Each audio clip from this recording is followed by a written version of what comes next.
Buenas tardes para todos. Bienvenidos a esta segunda conversación que organizamos con ocasión de la edición 101 del Boletín Cultural y Bibliográfico de la Biblioteca Luis Ángel Arango, en la que revisaremos lo que ha sucedido con la producción editorial y la investigación en Colombia en los campos de historia, filosofía, antropología, arte y cine.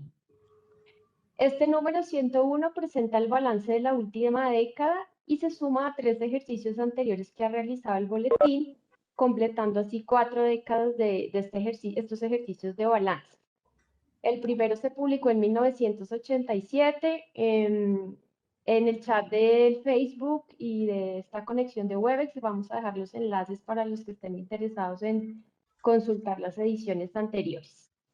En el panel de hoy nos acompaña Ana Rodas, directora de la Dejo Red una de ventana Bibliotecas nueva del abierta. Banco de la República, Trabajé ahí. quien estará moderando el diálogo con nuestros autores, Gilberto Loaiza, quien tuvo a cargo el balance en el campo de la historia, Gonzalo Serrano a cargo del área de filosofía, Lina María Suescún encargada del área de antropología, Dominique Rodríguez responsable de hacer el ejercicio para arte y Pedro Adrián Zulaga, quien estuvo al frente del CIE.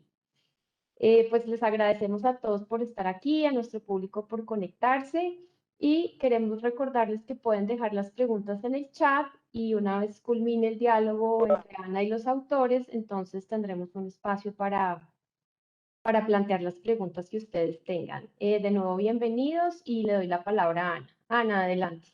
Gracias, Ana María. Buenas tardes a todos. Me da mucho gusto estar hoy con ustedes, sobre todo después de haber leído uno a uno los artículos que hicieron en este balance y asumir el difícil reto de tratar de concretar en una escasa hora preguntas sobre unos balances tan complejos, tan completos como los que ustedes hicieron. Trataré de hacerlo. Espero que el tiempo nos fluya y nos dé para todos. Voy a hacerle la pregunta a uno por uno, empezando por el profesor Loaiza. Profesor Loaiza, las preguntas me salieron un poquito largas en el enunciado. Voy a hacerle 3 si alcanzamos con el tiempo, porque me parece que son 3 temas que usted toca y son importantes. Si vemos que el tiempo nos queda corto, pues dejo la última para el final. Para empezar, usted se refiere a un ambiente poco propicio para la investigación académica en Colombia, en el balance que hace de esta década. Reconoce que si bien hay avances en la consolidación institucional de la ciencia histórica en el país, dice que la institucionalización no haya equivalencia en el grado de profesionalización, cuya medida es la calidad y cantidad de la investigación histórica. Sin embargo, lo que uno ve desde afuera es que muchos de los historiadores que han tenido que formarse afuera, por lo que usted dice, un ambiente precario para la investigación, vuelven al país, participan en la formación académica y en digamos, en el desarrollo de la historiografía, publican sus trabajos e incluso, diría yo, otra vez mirándolo desde afuera, participan en el debate público. ¿Cuáles son entonces para usted, cuáles son los problemas de profesionalización del quehacer histórico en el país? Pues, y justamente en una década como tan lucida como esta que acabamos de pasar. Sí, yo vislumbro que hay unas dificultades muy serias para que el estatus de investigador en historia se consolide en Colombia. Y yo creo que una de las grandes dificultades, o mejor, obstáculos para la investigación en Colombia, tiene que ver primero con los pocos apoyos económicos que permitan a los académicos dedicarse a un investigador en profundidad. En segundo lugar, que la institucionalidad que hoy existe, sobre todo en las universidades, es adversa a la investigación. Las universidades animan al profesor universitario para que sea un buen docente universitario, pero no un buen investigador. Los tiempos de la investigación en las universidades son tiempos muy escasos.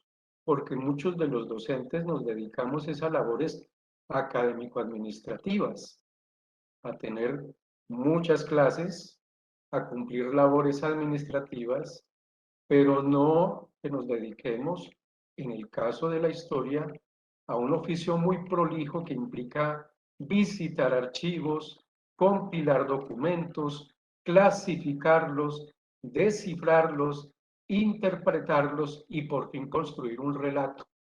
Yo creo que todo ese proceso que es tan prolijo, tan complicado, exige un grado de consolidación institucional que les permita a los investigadores tener el tiempo suficiente para hacer obras de gran aliento en la investigación histórica.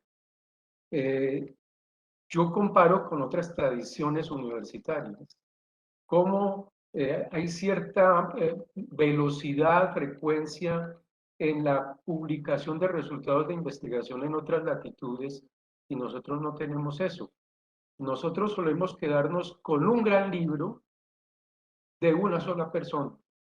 Es decir, lo que la gente está produciendo en Colombia es su tesis doctoral, que es el gran momento culminante de investigación de alguien cuando se forma como doctor o doctora. La publicación de esa tesis doctoral en libro en Colombia es el gran resultado de un proceso largo, sinuoso, difícil de investigación, y pare de contar.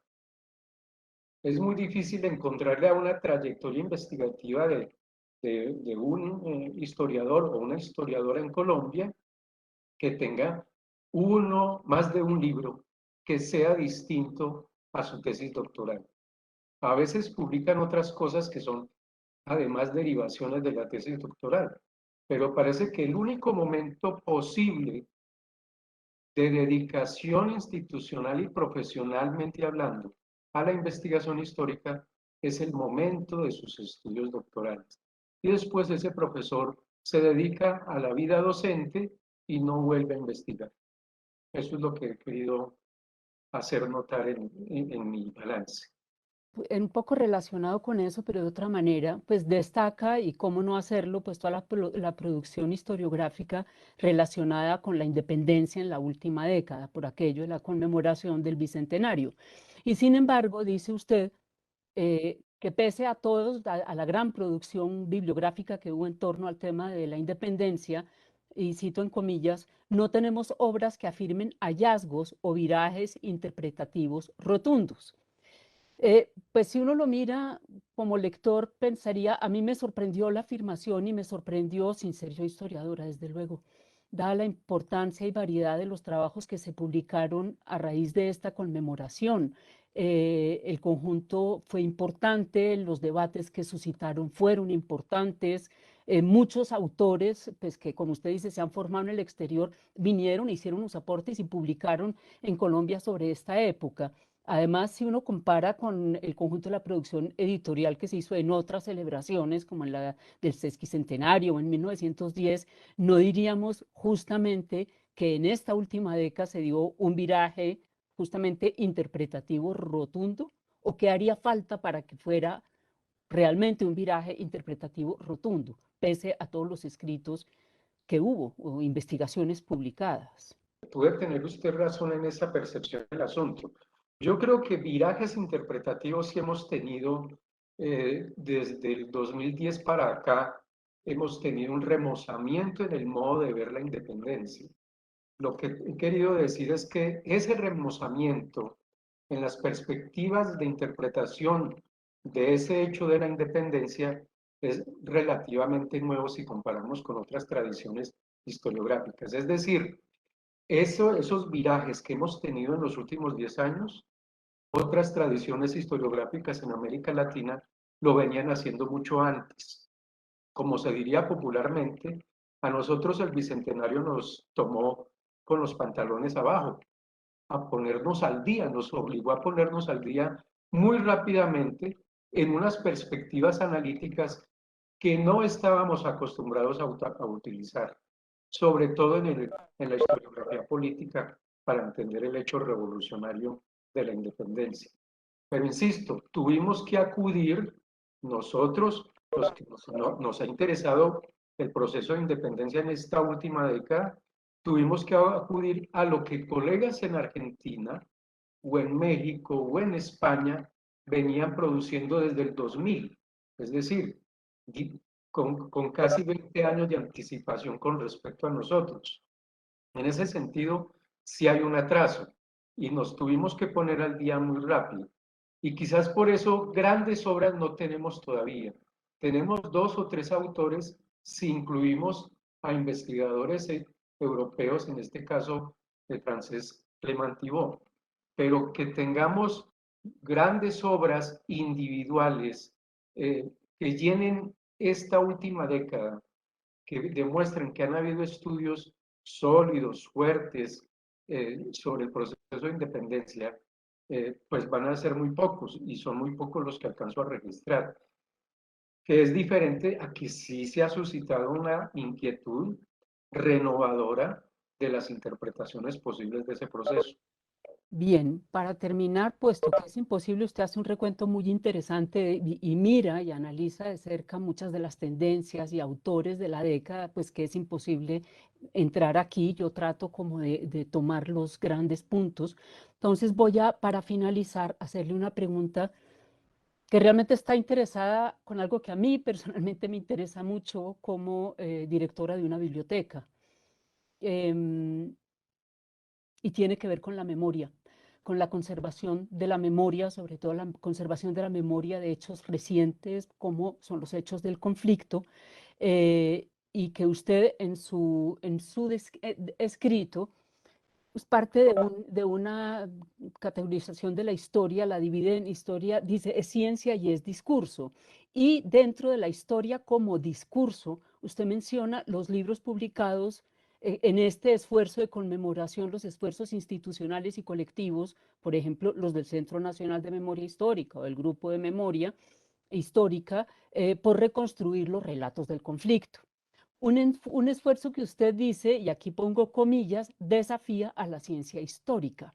Me gustaría que explicara esa afirmación a partir de estas preguntas. No supone que todo discurso histórico, siendo sí un discurso, parte del uso de métodos y controles para decir responsablemente toda una verdad, o sea que por mucho que fueron construidos sobre un discurso y con una intención, todos fueron estudios que fueron basados en archivos, basados en testimonios reales y que tienen métodos y controles para hacerlo. Y por otro lado, no conduce toda investigación histórica, incluso con los métodos y controles más rigurosos, a finalmente tener una posición o un discurso que puede ser esencialmente político, que toma un partido, que hace una interpretación de la historia. Y por último, en esta pregunta larga, va mi pregunta mucho más personal, que es, finalmente, ¿cómo recoger y conservar entonces la memoria reciente, esa memoria que todavía está conflictiva, viva, atravesada por intereses? ¿Cómo recogerla, cómo conservarla? ¿Qué institución tiene que hacerlo para el análisis y la investigación de un hecho tan importante como la historia del conflicto en Colombia? Usted me hace una pregunta muy compleja, muy difícil de responder rápidamente. Es una pregunta que yo me sigo haciendo con otros matices.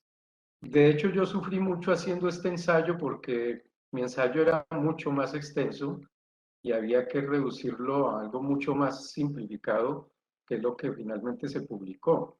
Es muy difícil hacer estos balances que tienen tantos matices por lo que ha sucedido durante 10 años no solamente en la vida académica, no solamente en una disciplina, sino en el país, lo que ha venido sucediendo en el país en los últimos 10 años. Y yo creo que una de las grandes transformaciones de la vida pública ha sido el auge que ha tenido la memoria en la vida pública. Discutir las memorias, que eso es lo que yo creo que es necesario enfatizar en adelante. No se trata de una memoria, de la memoria oficial, de la memoria histórica que queda guardada en un archivo y en un museo y en un libro. No, son las memorias en plural, que eso es una dificultad mayor, porque aquí es donde hay que hacer, y es muy difícil hacerlo en el balance, pero sí hay una diferencia muy grande entre el sujeto historiador que como agente subjetivo narra su manera de entender y conocer la historia.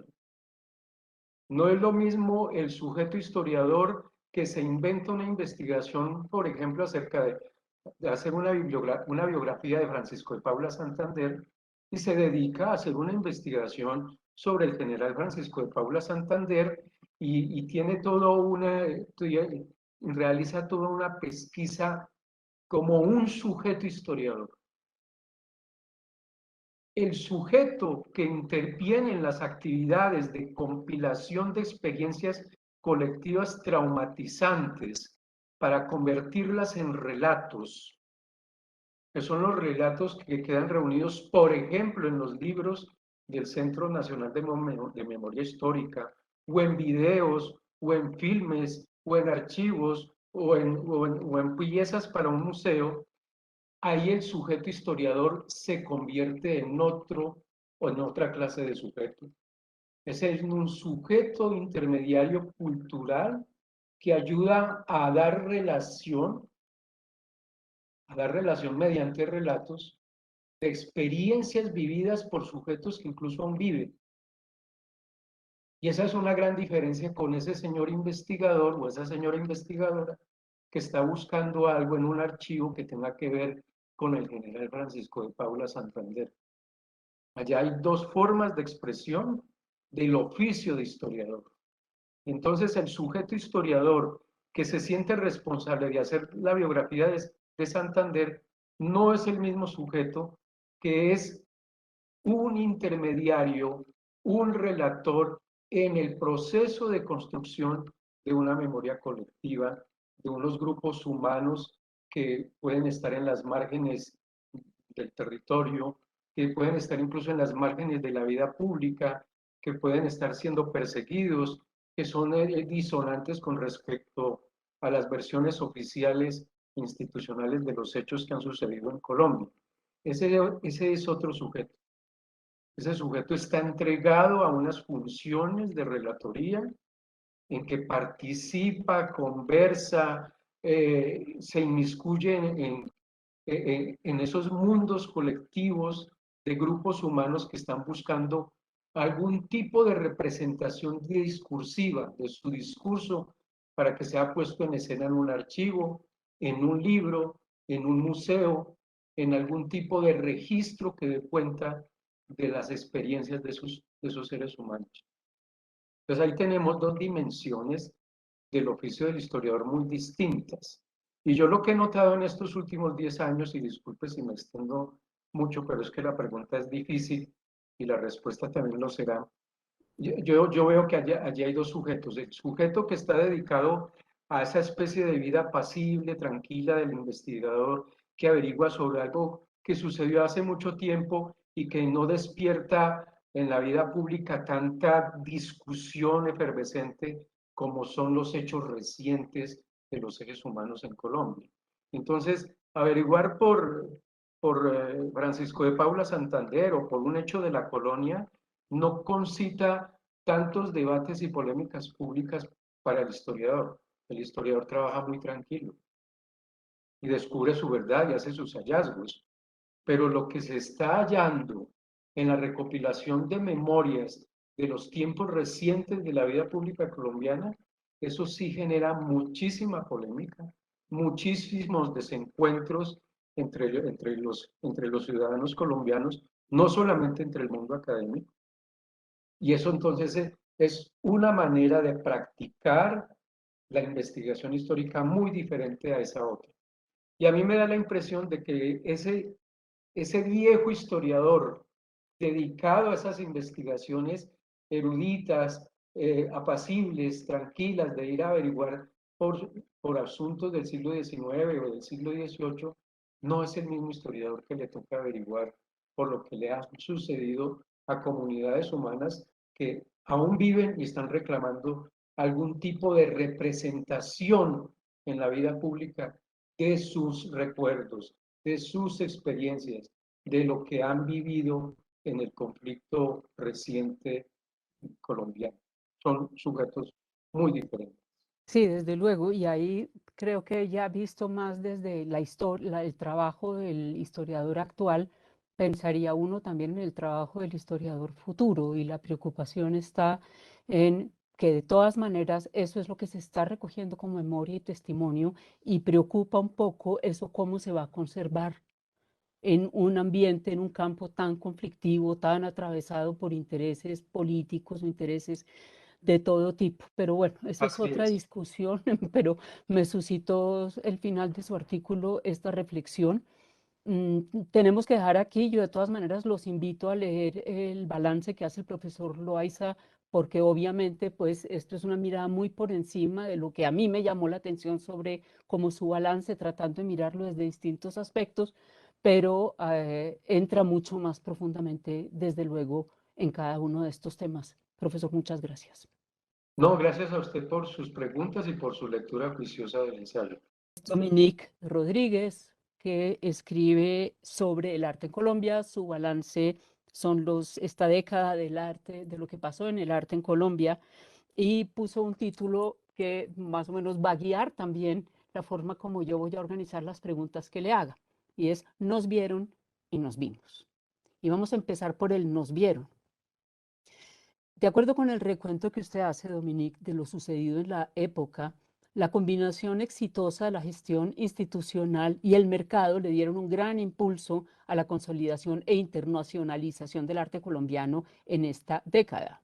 Me surgen a partir de esa afirmación inicial y de ese impulso y de esa internacionalización de nuestro arte, mmm, algo que usted dice para empezar y como preámbulo de esa internacionalización, y es las discusiones que se dieron en torno a ese movimiento de apertura que parece que nos devolvieran a los años 30 o 50 del siglo pasado, en la que se cuestiona la apertura, se problematiza la necesidad de legitimación de nuestros artistas por una mirada foránea, se reivindica lo propio. Y yo quisiera saber así muy rápidamente en qué paró toda esa discusión o en qué términos se dio. Buenas tardes, Ana, y el grupo de investigadores. Eh, pues esa discusión está siempre en la conversación del arte en Colombia, no ha cesado.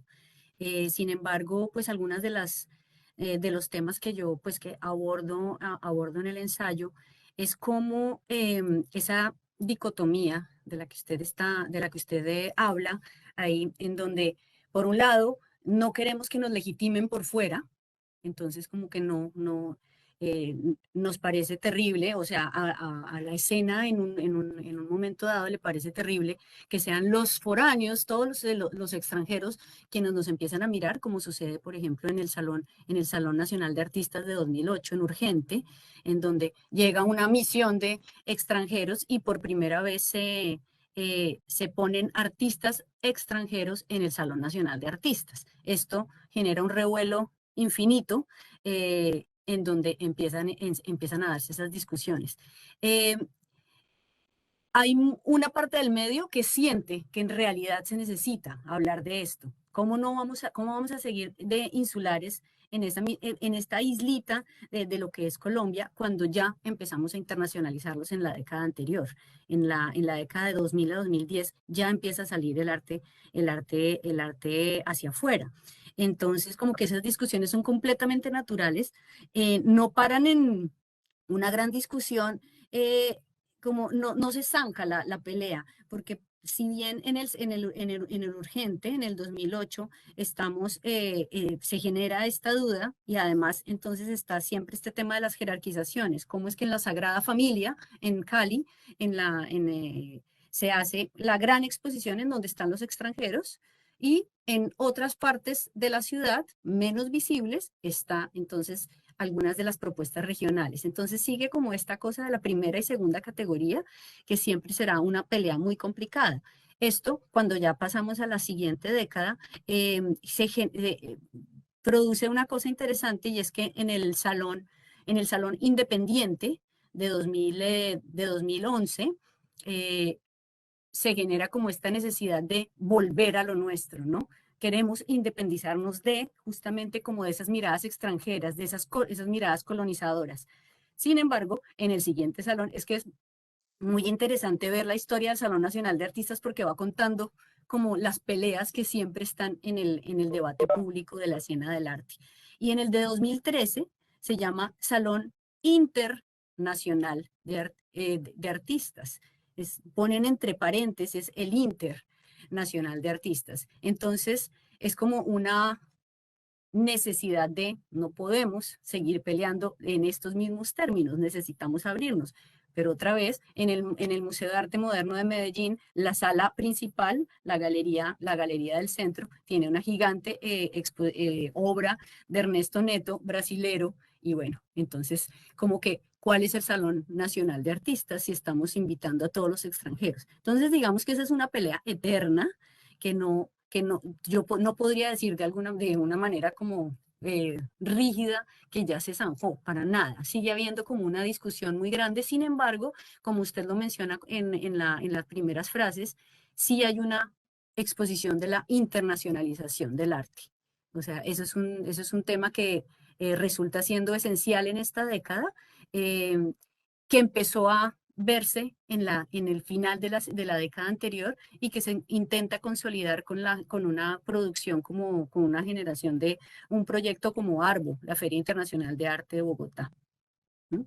Y que, digamos que, pues me le voy a adelantar un poquito, pues me imagino que vamos hacia allá, pero estamos en el final de la década del 2000 a 2010, está esa gran promesa de lo que va a ser la internacionalización del arte en Colombia. Y estamos como en esa idea de nos van a ver, ¿no? Nos van a ver por fuera.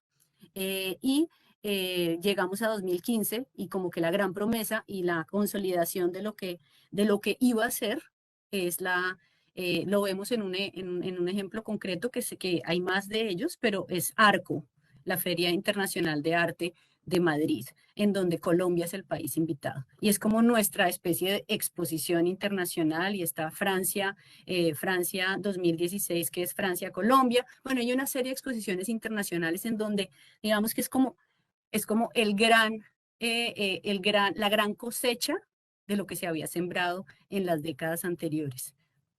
No obstante, esa consolidación del medio no fue tal.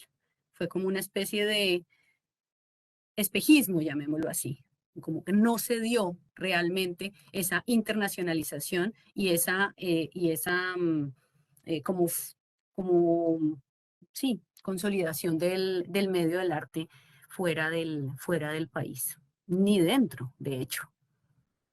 Bueno, de hecho, pues algo que sí pasó muy claramente es lo que usted dice, el reconocimiento tardío pero contundente de Beatriz González como parte de la Sí. historia universal del arte. Y me imagino que, pues aparte de ese momento culminante y pues lógico y del que nos sentimos orgullosos y en buena hora, supongo que también hubo una mirada, o sea, un poco así rápidamente, ustedes, aunque sé que es imposible. ¿Qué representó, por ejemplo, una exposición como Arco, la presencia de los colombianos, esa toma de los colombianos? ¿Qué tendencias o qué caracterizó lo que se mostró allá? ¿O cuál fue la mirada general, si se puede hacer en una corta respuesta? Pues lo que es interesante de esta década, a diferencia de la anterior, es que si bien en la anterior había como un énfasis muy grande en los temas de violencia, o sea, realmente había sido como, esa es como la marca del arte colombiano, ¿no? Cuando hablamos del arte colombiano en el exterior, eh, realmente no, como que la manera de narrarnos es desde la violencia, ¿cómo no? ¿No? Sin embargo, en las propuestas internacionales y lo que es realmente interesante de la década de la que estamos conversando es la versatilidad de los temas, ¿no? La multiplicidad de los temas, en donde realmente, por supuesto, hay un tema de una violencia y yo lo narro en el texto como de unas relaciones de poder, ¿no? Lo hablo desde el poder y las narraciones frente al poder, contra el poder, con el poder y demás, ¿no?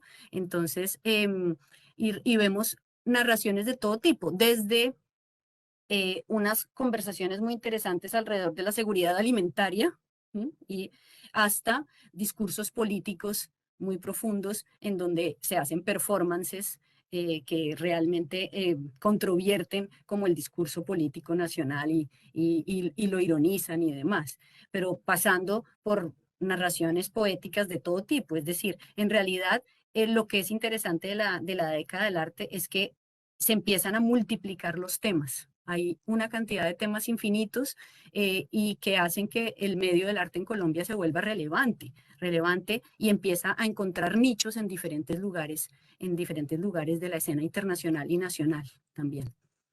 Realmente como que hay una variedad y hay una riqueza que es la que hace que realmente dentro de la precariedad de nuestro medio y las dificultades que derivan de la falta de institucionalidad del arte en Colombia, pues tengamos una riqueza del medio, porque hay una calidad de las ideas plásticas en Colombia que es enorme. Bueno, y volviendo un poco sobre esas ideas de plásticas en Colombia y todo ese mundo que bulle, volvemos sobre el nos vimos. Ya nos vieron cómo nos vimos nosotros, que es la segunda parte del artículo de su balance de la década. Al lado de ese panorama de grandes galeristas y de los artistas que logran llegar afuera y que logran ser vistos y reconocidos, bulle en su artículo otro movimiento al que usted le dedica parte de su recuento importante y es el de, lo llamaría las resistencias, el que vuelve sobre el conflicto, la guerra, sobre las distintas formas destructivas del poder, el que realmente está mirando al país. No sé si con propuestas formales muy comerciales o más bien experimentales, pero es interesante porque según lo que usted cuenta es un ámbito que se abre a nuevas propuestas de actores diferentes, artistas regionales, artistas indígenas, colectivos. Háblenos de esas nuevas formas del arte político en Colombia y esa participación de actores que quizás no eran tan frecuentes en nuestro mundo artístico. Pues es que eso es lo que resulta muy interesante, porque son resistencias muy claras, es decir, y nuevas voces. Es que lo que sucede en las décadas anteriores es realmente como hay íconos del arte, ¿no? Solo hay unos cuantos nombres que sobresalen. Y bueno, cuando usted habla de Beatriz González, por supuesto, como que esta es la década de Beatriz González. Después de 60 años de trabajo, pues era un momento para reconocerla y algo que es esencial en esta década es como el mercado, ¿no? Es la discusión alrededor del mercado. Por fin el mercado la reconoce.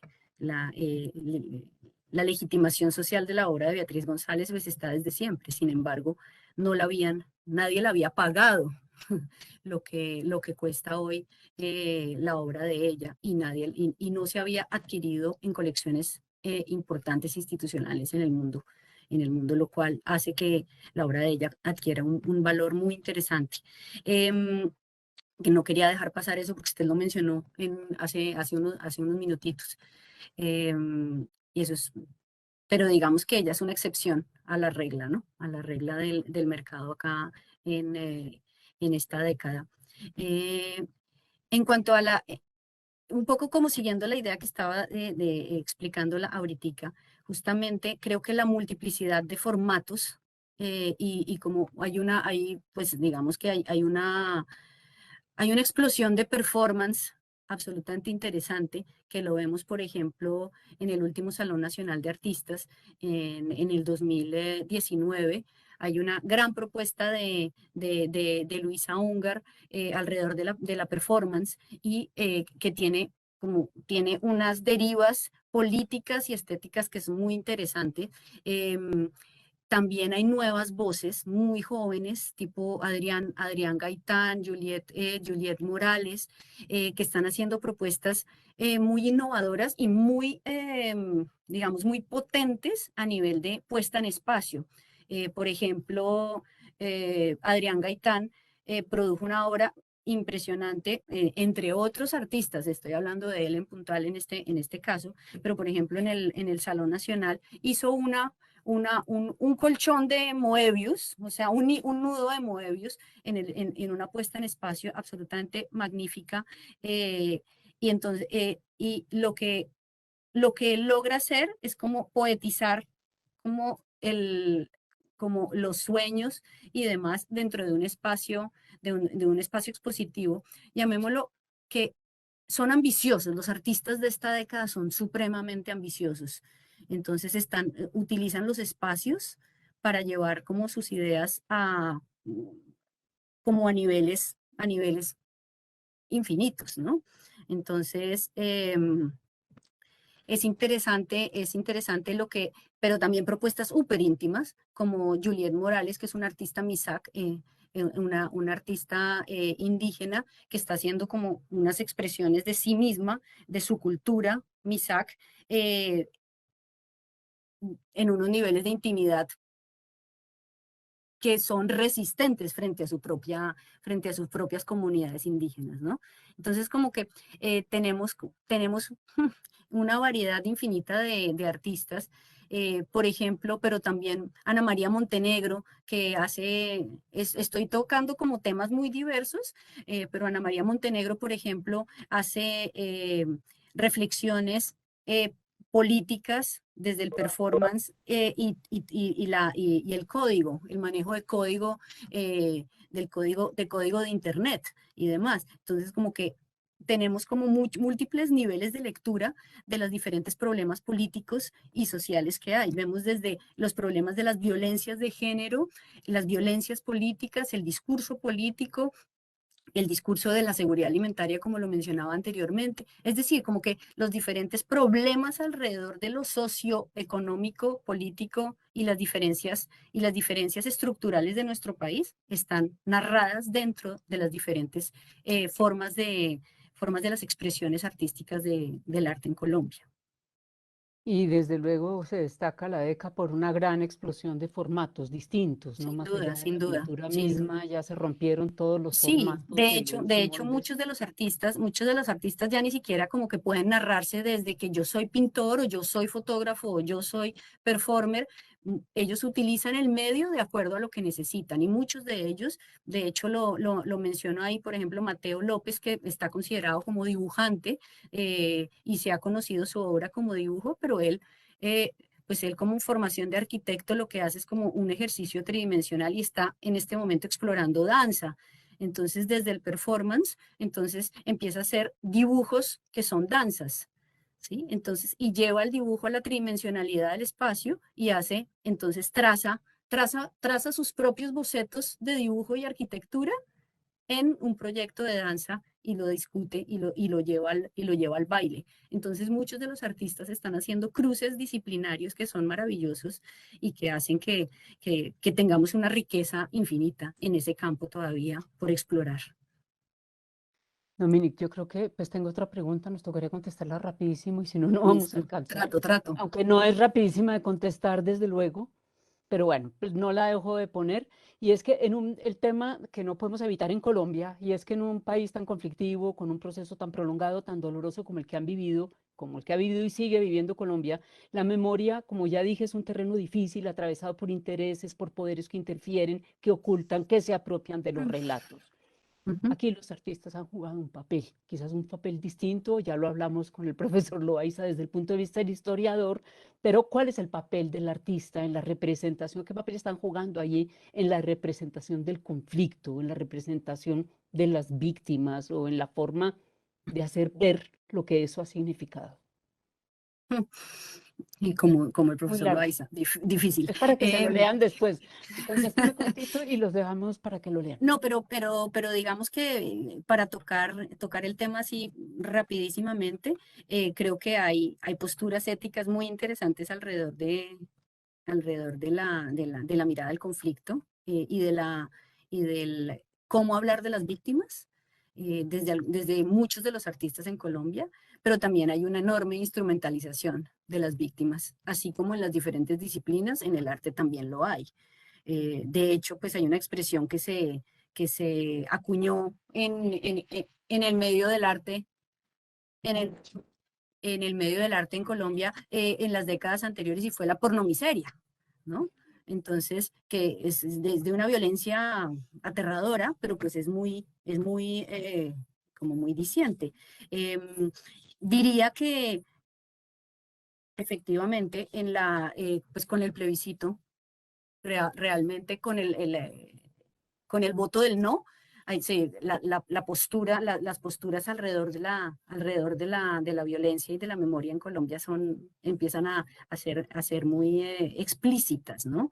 Si vemos, por ejemplo, las posiciones que tomó Doris Salcedo previo al plebiscito y todas las acciones de arte que se llevaron a cabo en esta década, acciones públicas, pues fueron muy potentes. Sin embargo, si empezamos a ver cómo la figura de Doris Salcedo también es ella quien protagoniza el evento de la víctima, ¿no? No se habla de la víctima, se habla de Doris. Entonces, que eso es un tema que abordo ahí, sin calificarlo. Sin embargo, pues sí se vuelve problemático cuando la memoria del otro recae en uno. ¿M? Entonces, pues diría que lo dejo ahí como abrebocas para seguir con la conversación. Sí, vale la pena, gracias, Dominique. Igual dentro de ese campo también creo que lo toca en el artículo y vale la pena y tiene algo que ver con eso, y es el tema de la pandemia. También la expresión Sin desde el duda. arte de algo que nos conmovió y nos complicó a todos o por lo Y menos que cambió la reveló, vida y la percepción y del que mundo. reveló también la fragilidad de un medio. Sería ¿M? ese el tema central, pero bueno, eso lo toca Dominique en su artículo y no podemos seguir profundizando en él. Mil gracias, Dominique. A usted, Ana, muchas gracias.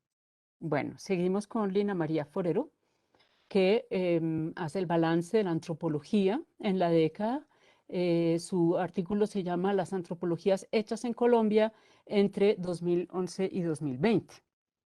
Hola Ana, un gusto verte. Hola, Lina María, que lo mismo, mucho gusto. Empiezo preguntándole, llama la atención el título, ¿por qué las antropologías en plural? ¿Se refiere usted a una multiplicidad de enfoques, de especialidades, de temáticas, de objetos de estudio? ¿Quiere decir eso que la antropología ha perdido su unidad como disciplina?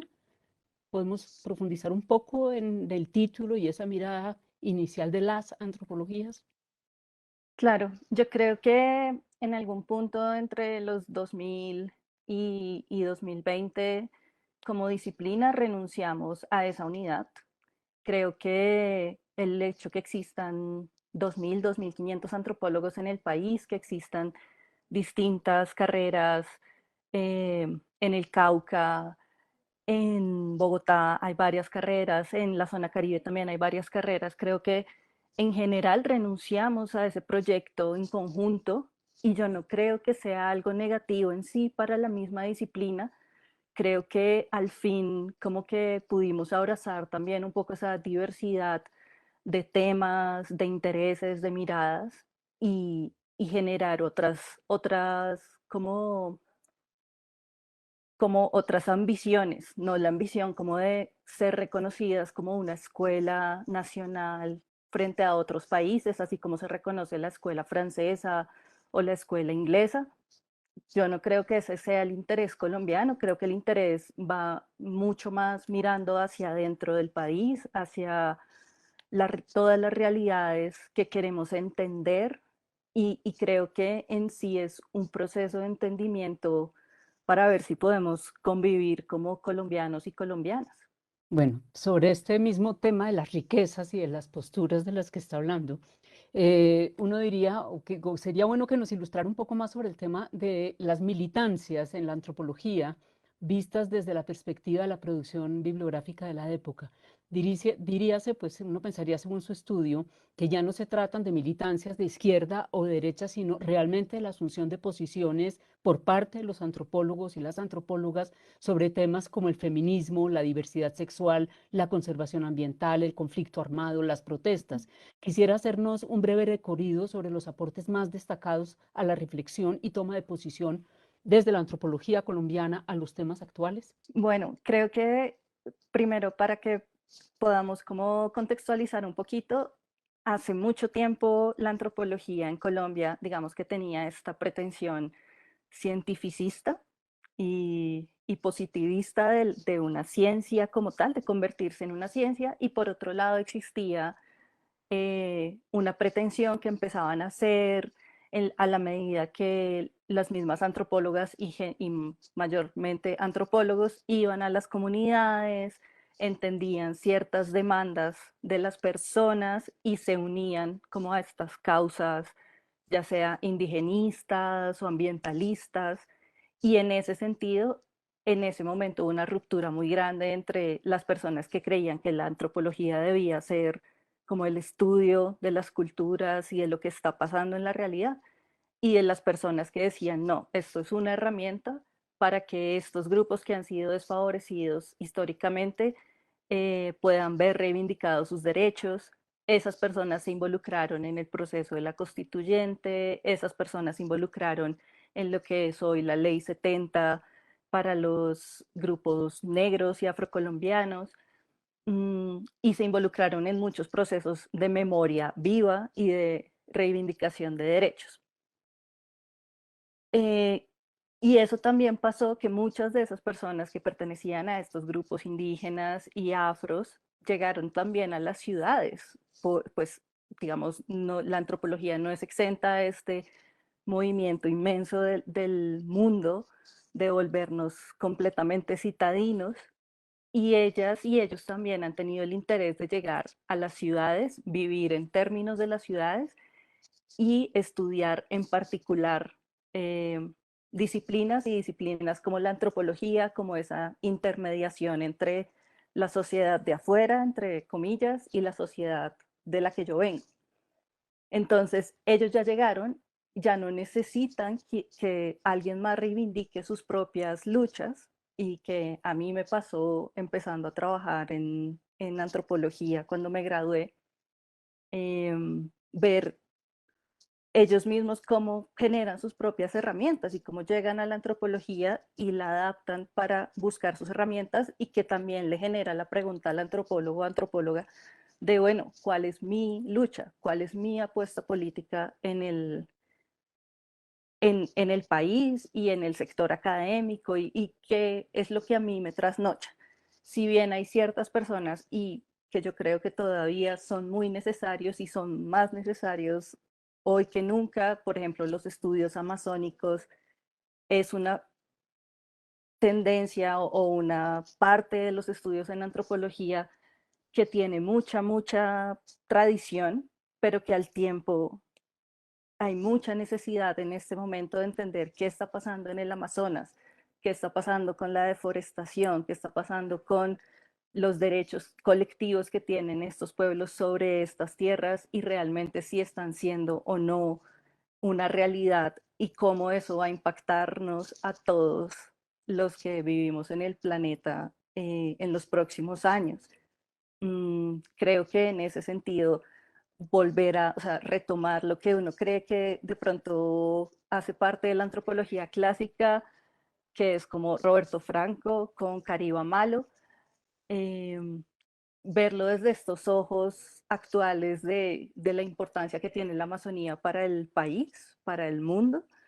Creo que es un muy buen referente de ver esa dualidad entre esa antropología clásica, esas militancias y los desafíos que tenemos hoy. Otros aspectos que a mí me parecen muy importantes es que igual los antropólogos y antropólogas están saliendo a trabajar en otras disciplinas, en otros mundos, ya sea la empresa privada, sean empresas de publicidad, sean las mismas empresas que están desarrollando los procesos de consulta previa.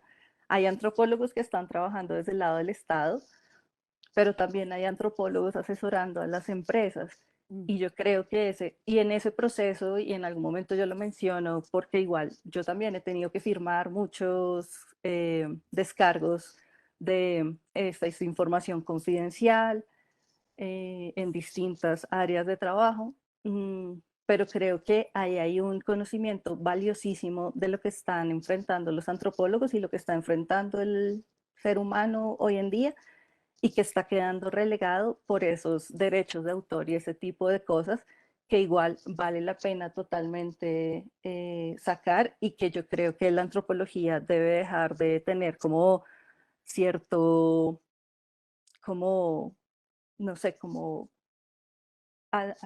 animadversión a ciertas partes del mundo, como el consumo, de la sostenibilidad, del mismo sistema capitalista, y entrar a entender qué es lo que está pasando ahí, porque igual ellos y ellas están usando estas herramientas para sus propios fines.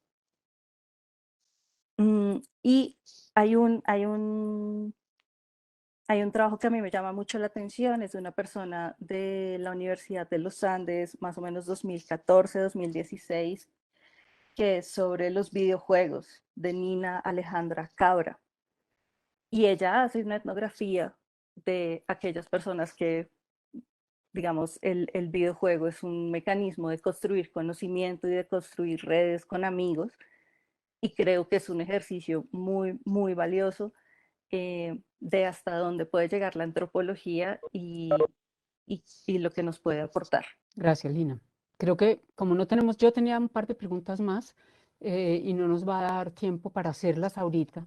Pero entonces, bueno, entonces dejamos ahí, Lina. La verdad es que me interesaba mucho hacerle más preguntas como a todos, pero no me va a dar tiempo. Entonces sigo Bueno, porque ya, si son de una. solamente una hora, me toca seguir vamos a seguir con Pedro Adrián Zuluaga, que habla sobre el cine colombiano, hace el balance del cine de la década con un título también muy sugestivo que se llama La esquiva comunidad. El panorama del cine colombiano en la última década aparece en este texto como un campo lleno de propuestas muy diversas, muy difíciles, me pareció a mí, de clasificar y no necesariamente todas ellas ancladas en el país. Empecemos por darle una mirada sobre lo que usted llama la internacionalización, de nuevo como el campo del arte plástico, del cine colombiano, gracias a una política institucional que así es muy clara, lleva mucho tiempo, que parece que está empezando ya a dar sus frutos o ha empezado ya hace rato. Háblenos de lo que ha significado para el cine nacional esa posibilidad de competir y mostrarse en otros escenarios. Bueno, sí, ha significado creo que algo muy paradójico, creo que tiene alguna relación con lo que expuso Dominique sobre el arte contemporáneo, pero también tiene sus particularidades. Por supuesto, esto también fue impulsado, o bueno, en el caso del cine fue impulsado como una política muy precisa y muy concreta desde la institucionalidad, es decir, desde el Ministerio de Cultura, Proimágenes Colombia, digamos, y todos quienes están encargados de la política pública. Un deseo de que nos vieran, ¿no? De que nos legitimaran también desde afuera. Eso, por supuesto, generó debates, creo que no tantos como en el arte, pero unos debates importantes, sobre todo porque esa internacionalización que se dio a través de premios en festivales, bueno, primero, selección de películas en festivales, premios importantes como la Cámara de Oro para La Tierra y la Sombra en Cannes, eh, la selección de la película de Ciro Guerra, El Abrazo de la Serpiente, como nominada a Mejor Película Extranjera. Diría que esos fueron los dos momentos más importantes. Bueno, y creo que el premio a los conductos en el Festival de Cine de Berlín, justo antes de la pandemia. Pero bueno, eso no lo toco no alcanza a entrar en el texto. Pero fueron como tres momentos claves donde nos vieron desde centros de legitimación internacional como el Festival de Cine de Cannes, el Festival de Cine de Berlín y los premios Oscar. Pero eso que se celebró mucho y que la política pública cinematográfica lo exhibió como un triunfo, tenía como contrapartida un gran divorcio, que también yo empiezo por ahí, el texto, por el divorcio del público colombiano con su propio cine. Y la pregunta es, ¿por qué algo que nos compete tanto y algo que tiene tanto arraigo emocional como una película, por qué utilizo un plural un poco majestático, por qué somos tan ajenos y tan distantes y tan esquivos precisamente? Esa es la primera parte de la comunidad esquiva, ¿no? Ese público que no termina de responder a las películas yendo a ellas, ¿no? Tal vez el análisis ahí está mal hecho, no mi análisis, sino el análisis de lo que significa la relación del público colombiano con las películas, porque de pronto los instrumentos de medición no son muy finos y se quedan solamente en ese primer momento de las películas, que es cuando van a salas, que es lo que se puede medir, porque hay instrumentos como la taquilla, ¿no? Pero terminamos dejando de lado qué pasa después con las películas. Eso es mucho más difícil de investigar y tendrían que hacerse muchos ejercicios muchos estudios de recepción que midan lo que está pasando con las películas, porque sí creo que hay un público para las películas colombianas y que todo este movimiento de la ley de cine que se abre en el 2004, o sea, a mediados de la década anterior a la que estamos analizando, pues que tiene muchos paralelos. Primero, el movimiento de universidades y de carreras de cine, y el movimiento de festivales. Ese movimiento de festivales dentro del propio país ha demostrado que sí hay un público para las películas nacionales, pero que tal vez no está en las salas, ¿no? Y bueno, la pandemia terminó radicalizando ese divorcio, porque la pandemia pues creó o sea, lo que ya era una tendencia y era la crisis de la sala de cine, sobre todo la crisis de la sala de cine para cierto tipo de, de contenido, no me gusta la palabra contenido, pero bueno, para cierto tipo de contenido audiovisual terminó mostrándose, la pandemia generalizó ese divorcio con un contenido audiovisual de cine independiente, de cine disruptivo, ¿no?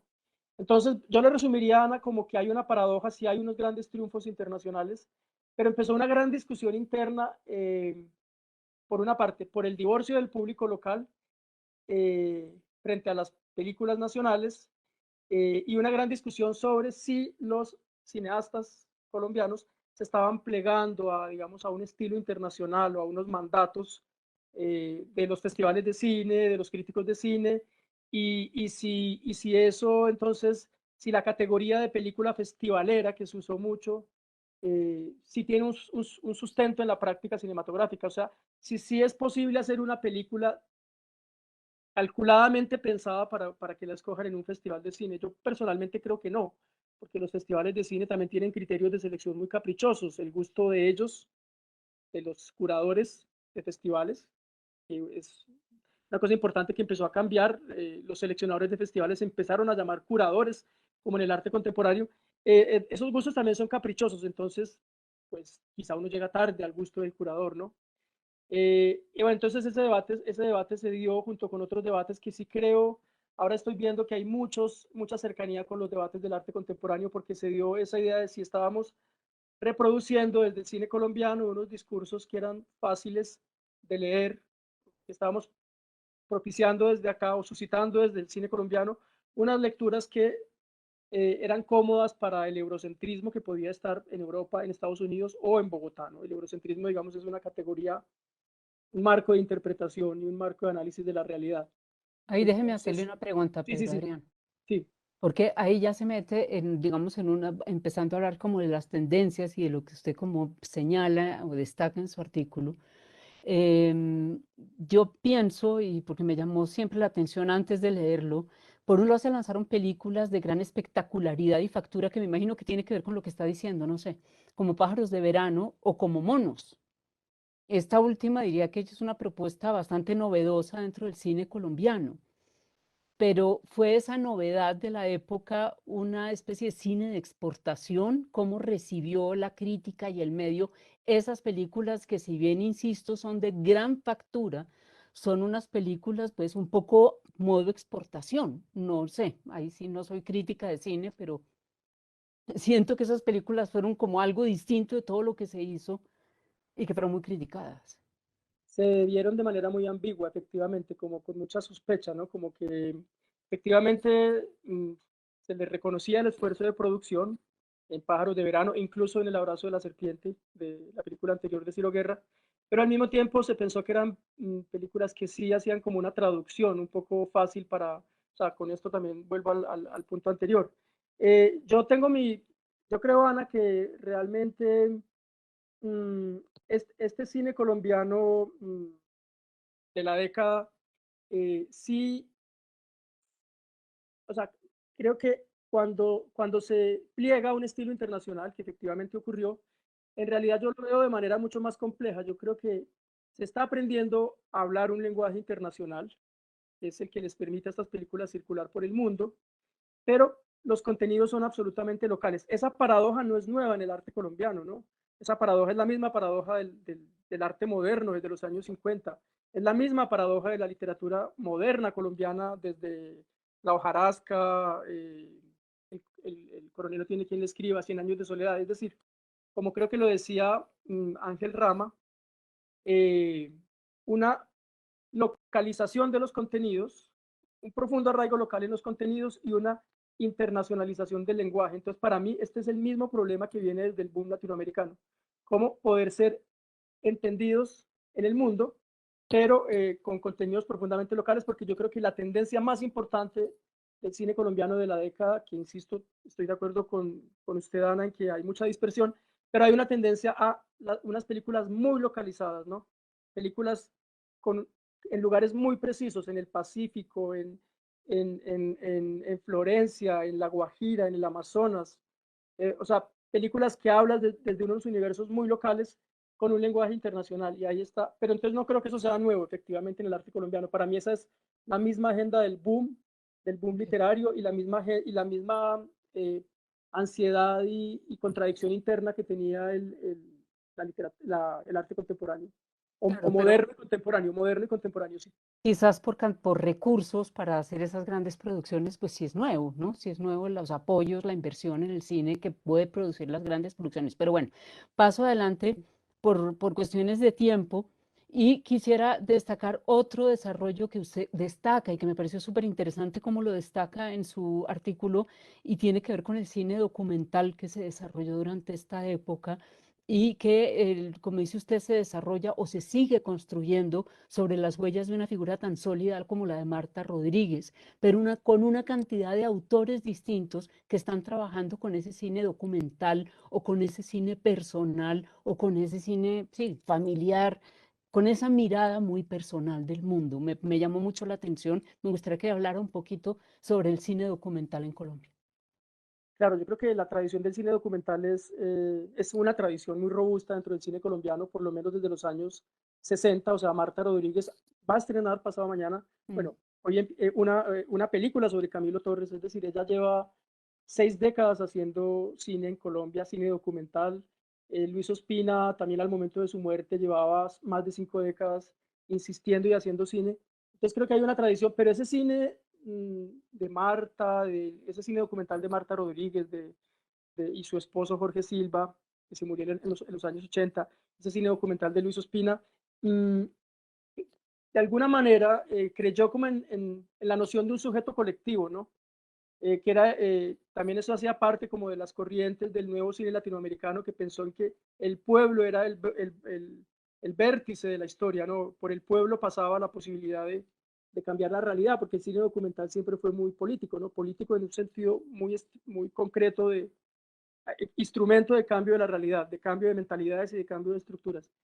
Yo pienso que en los últimos años, y eso me permite entonces hablar de la otra gran tendencia, que creo que es el giro hacia lo afectivo, que eso pues los estudios sociales lo han profundizado mucho, y es los afectos, la importancia de los afectos, ¿no?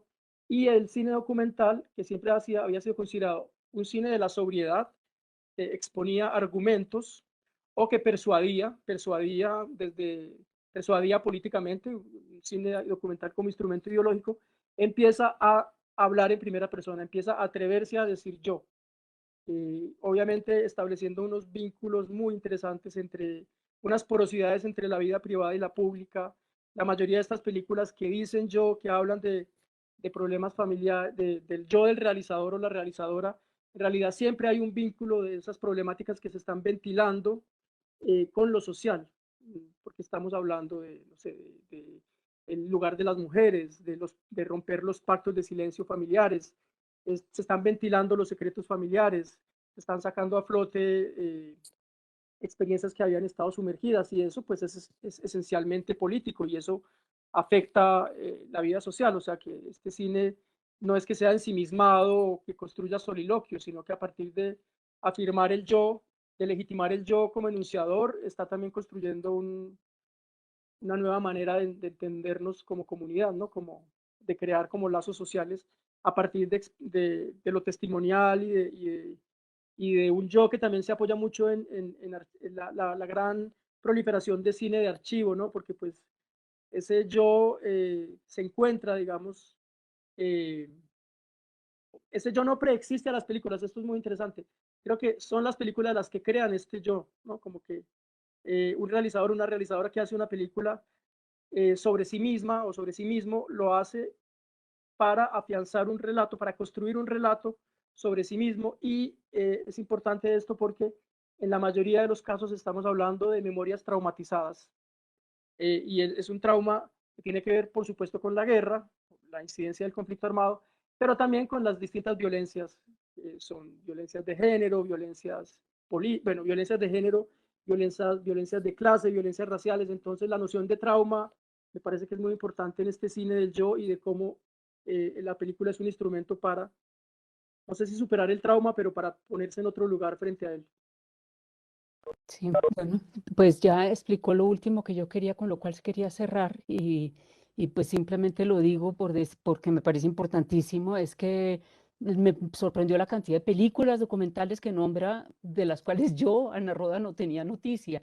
Y me impresiona y retomo entonces el punto de partida suyo y es ese público esquivo que ahorita ya explicaba que quizás son mediciones distintas y que nos estamos guiando por unas mediciones, pero la sensación que uno tiene en Colombia es que es muy difícil la circulación del cine colombiano.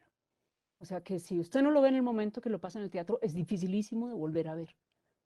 O sea, es muy difícil encontrar películas. Ahí usted menciona una cantidad que uno quisiéramos sentarse y poder armarlas, pero bueno, ese es como el último comentario que quería hacer. Y no sé, pues estamos muy cortos ya de tiempo, pero si quiere hacer algún comentario sobre eso. No, solo quería decir una cosa, y es que también el acuerdo con las FARC generó como un espacio de reconocimiento, hizo posible una cantidad de películas que están emergiendo, y hizo posible que el cine se vuelva también una herramienta de reconocimiento, ¿no? De reconocimiento de que aquí hay una comunidad muy lastimada. La guerra, el primer efecto de la guerra es que destroza las nociones de comunidad, rompe todos los lazos, y creo que las películas en pequeña escala, yo creo que el cine es modesto, lo que puede cambiar el cine es muy modesto, pero está creando una nueva noción de comunidad, y por eso el título, y es que a lo que yo he asistido como espectador en muchas salas y en muchos festivales es a unos encuentros alrededor de unas películas que están haciéndonos ver a nosotros como colombianos de una manera distinta, ¿no? Estamos reconociendo, dándole una humanidad al exguerrillero de las FARC, dándole una humanidad, o sea, como que estamos humanizando un poco, dándole cuerpo a lo que pasó, y no simplemente estadística y no simplemente conocimiento académico. Yo creo que el cine va mucho más allá del conocimiento académico, o no más allá en el sentido de que elabore una cosa mejor, sino esencialmente distinta. Sí creo que moviliza afectos de una manera mucho más radical, obviamente, que el conocimiento académico, pues porque nos estamos enfrentando a cuerpos y experiencias y emociones de manera muy directa. Ahí terminaría, Ana, gracias. Muy bien, pero sí vale la pena mirarlo de la distribución del cine colombiano, porque vale la pena mirarlo. Gracias, Pedro Adrián. Gracias. Bueno, cerramos entonces con Gonzalo Serrano Escayón, con la década de las filósofas. Así lo nombró, la década de las filósofas, un balance con sello explícito. Entonces, quisiera preguntarle para empezar, ¿por qué decide centrar su balance en esta década en la producción filosófica de las mujeres? Y también si es nueva en el país esta eclosión de mujeres en el campo de la filosofía y si esto tiene una correspondencia con lo que está pasando en el ámbito internacional en el campo de la filosofía. Gracias, Ana, la saludo. Saludo también a Ana María, a Paula Liliana, con quien he estado hablando, y a mis colegas panelistas, ya que llegué tarde y no sabía en qué había empezado la sesión. Y me da mucho gusto estar en esta situación de cotejar maneras de ver las propias disciplinas en las que nos movemos. Sí, obviamente aquí hay una apuesta. Las primeras conversaciones con Ana María iban en otra dirección. Yo le prometí algo, o no, o le propuse algo mucho más estándar. Pero en un momento tuve un chispazo y dije, realmente el polvorín de género que hay en filosofía hay que enfrentarlo. Era un polvorín. Digamos, un polvorín no por estallar, ya había empezado a estallar. El Me Too, la última ola de Me Too, fue fuertísima en filosofía. Una interpretación que yo haría es que en filosofía todo llega más tarde, pero llega más duro. Filosofía es tardía. La filosofía es una disciplina como se ha simbolizado por el búho de Minerva que levanta su vuelo al atardecer. Es decir, la filosofía llega a pensar lo que ya sucedió cuando ya no se puede tener, ya no hay nada que hacer. Algo de eso hay en nuestro oficio. Entonces, digamos, es internacional el problema de la inequidad de participación de hombres y mujeres en filosofía. Pero si alguien tiene un récord de inequidad, es nuestro departamento de filosofía en la Universidad Nacional. Es realmente algo, además, dificilísimo de atajar por las cuestiones de las leyes de los concursos, por la falta de, no se manejan cuotas, no se puede manejar, bueno, es decir, realmente había una urgencia por, por darle una salida o por lo menos expresar el problema. Cuando Letica pronunció el título con sesgo explícito, los sesgos implícitos son, como ustedes saben, uno de los conceptos más fuertes del feminismo y de las desigualdades. Son prejuicios que ahora adquieren la conceptualidad de sesgos implícitos, es decir, prejuicios que tenemos y que no somos conscientes de ellos y que sin embargo nos sesgan la percepción del mundo. Pues yo dije, hagámoslo con sesgo de una vez explícito y probemos qué tanta fuerza o estimación puede tener la participación de las mujeres en el ejercicio filosófico en la última década. Esa fue la apuesta. En lo que he escuchado, nadie ha dicho algo que yo lo sentí mucho en este reto de la propia disciplina, estábamos encerrados en pandemia en tercer pico y había que resolver un problema investigativo que yo estaba metido dentro de una montaña también con un internet muy precario. Y yo dije, yo tengo que resolver esto es decir, sentado en una silla. Yo no puedo ir a recorrer librerías, no puedo ir a recorrer bibliotecas, ni siquiera, casi que solo puedo explorar CEVELAX, hojas de vida, y mi experiencia, conozco muy bien digamos, la fauna filosófica colombiana, la conozco hasta cierto punto. Entonces fue algo hecho muy, muy particularmente con las uñas, quiero confesar eso. Pero me sorprendió ver que con solo mujeres yo podía llenar el artículo, en términos de palabras y de extensión. Y dije yo, voy por ello. Lo aposté, hasta ahora no me he arrepentido. Comenté tuve cierto, llamémoslo cierto recelo con colegas hombres. Dije, aquí voy a desconocer un poco de libros de colegas hombres. Comenté a algunos y dijeron, no sabe que esto es una deuda histórica. Es una deuda histórica y está bien. Mejor dicho, no me he tenido que arrepentir ni defender mucho. Pero apenas han pasado un par de meses, no sé cómo más lo vean ustedes, cómo lo perciban. A propósito de eso, me puse a hacer comparaciones. Por ejemplo, me puse a mirar el de narrativa colombiana, el artículo, y me sorprendió. ¿Ustedes tienen percepción del balance de género que hay en narrativa colombiana? No sé, es facilísimo hacerlo porque está en la bibliografía. Son 28 títulos, de los cuales 3 son de mujeres. Y uno dice, ¿se corresponde con la actividad literaria de las mujeres en Colombia? Sobre todo después de lo que pasó en España. ¿Recuerdan ustedes la feria del libro en España, a donde se enviaron 10 escritores hombres a representar a Colombia? En Francia, tal vez. No, España. ¿Tú qué fue allá? ¿Fue Francia? Me dejo corregir. Pero sí recuerdan ese evento. Bueno, yo dije, digamos que esa era una apuesta. Por otro lado, también vi que se podía cubrir Colombia. Colombia en términos de universidades más, digamos, departamentales, universidades públicas en distintos niveles, universidades privadas, incluso algunas confesionales, otras simplemente, es decir, que se podría lograr una buena diversidad de proveniencia de las obras filosóficas. Entonces me gustó poder hacer ese trabajo, lo disfruté, y me lancé a eso, me lancé a eso.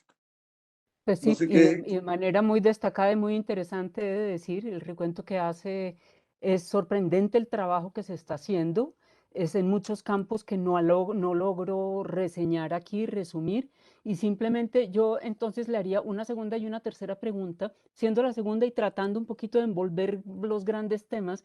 em, Me llamó mucho la atención en su recuento de la producción bibliográfica de las filósofas colombianas, las preocupaciones contemporáneas que tienen ellas al abordar los temas desde la filosofía, las preocupaciones que tienen como mujeres, como seres sociales, como seres políticos, como seres éticos, e incluso como colombianas del siglo XXI, porque pues se están metiendo con temas muy de nuestra realidad del día. Me gustaría que si pudiera hacer de manera muy breve como un recuento de esos aportes de la filosofía de las mujeres a los problemas de las mujeres de hoy o de las mujeres contemporáneas, ¿sí? Sí, hay desde distintas, es decir, obviamente ahí hay presencia de lo que se llama, de lo que es feminismo. El feminismo abre una perspectiva enorme de reflexión, lo que se llama filosofía, asuntos de género o directamente feminismo.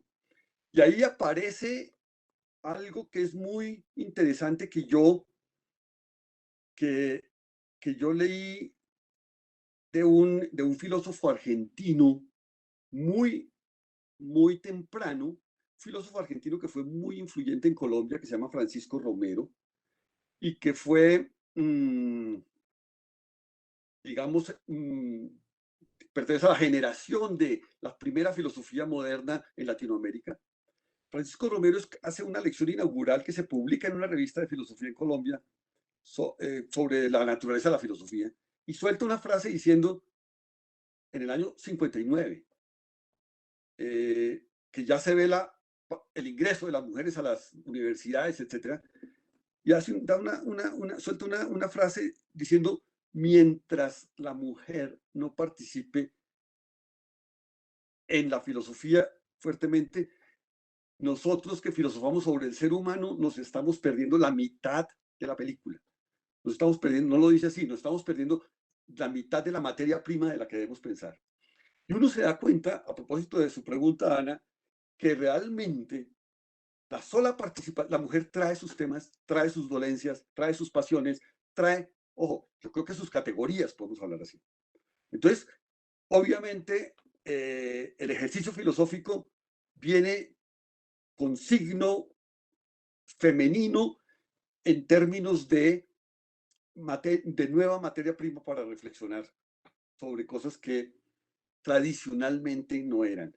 Tiene mucho que ver con filosofía práctica, que se llama filosofía práctica en nuestros términos, no es filosofía aplicada, sino más bien filosofía política y ética.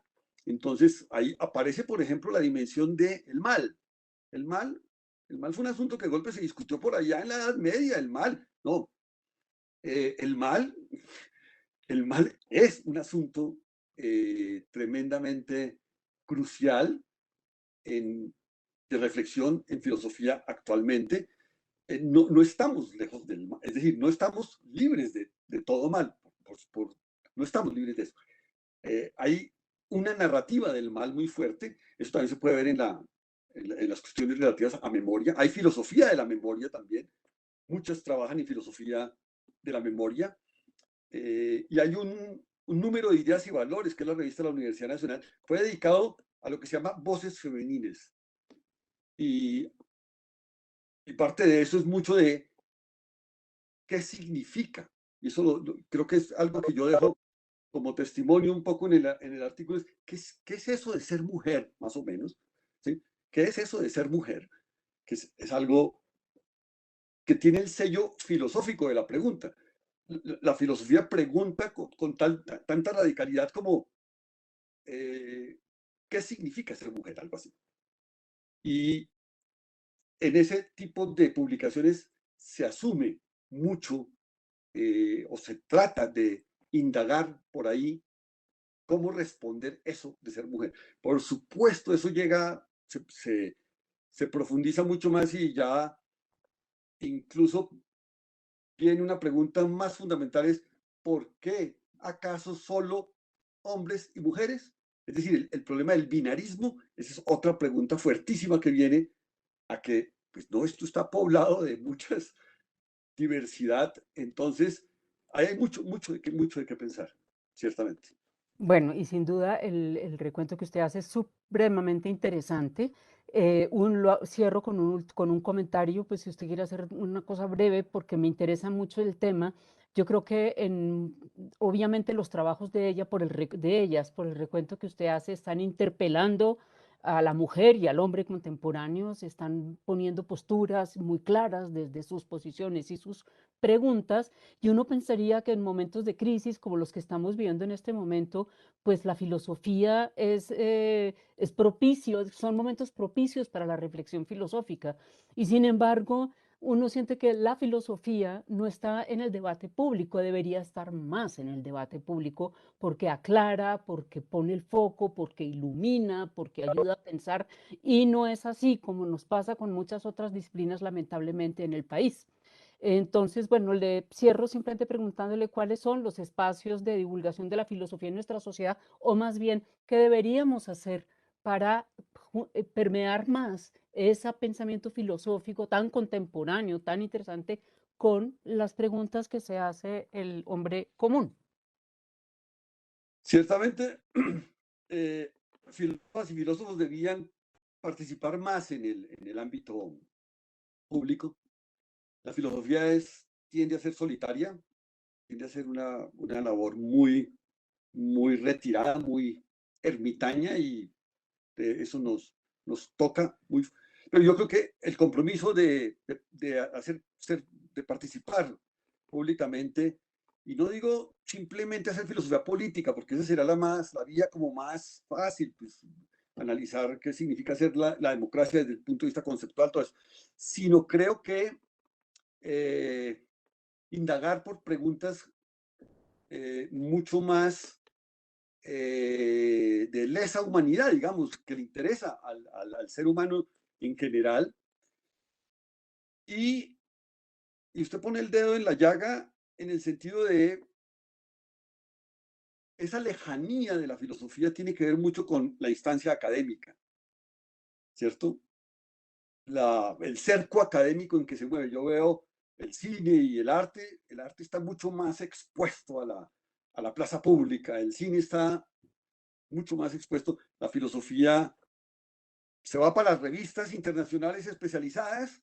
¿Quién lee eso? Eso no al de la calle no le llega a eso. Entonces yo no sé si ser filósofa y ser filósofo de pronto hay que ejercerlo más callejeramente, y de pronto también hacer columnas o otro tipo de labores más digamos, de divulgación, porque realmente está muy especializada, y espero que sea solo una etapa y no un destino. Bueno, pues muchas gracias.